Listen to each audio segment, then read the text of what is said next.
The following question is asked by Dr. Alan Pandya, who had a question about the scratch collapse test used in the neck.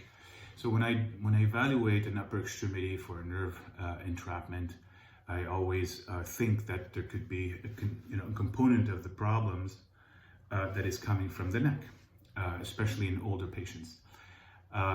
So I always ask about any history of neck injury or neck pain or anything like that.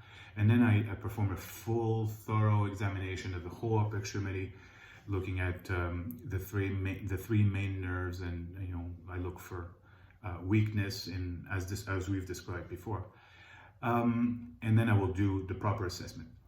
Now, I always look for a scratch collapse test to be being positive in the neck area if there's any complaint in this area, and I will test the anterior neck, the middle and the back of the neck, as well as the area of the shoulder for the axillary nerve.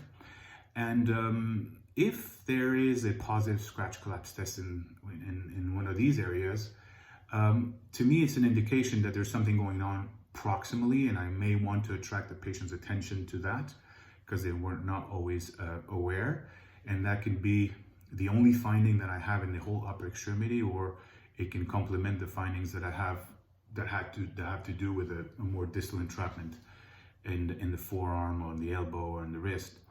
If there is anything happening up here, like if I do find a positive scratch collapse test, then I will obviously order some imaging of the neck, and I may also require a nerve conduction study. But most importantly, I think it's important to attract the patient's attention that there's a component up here. Because if you end up performing surgery to treat the more distal problem, there may be residual symptoms that can be associated with the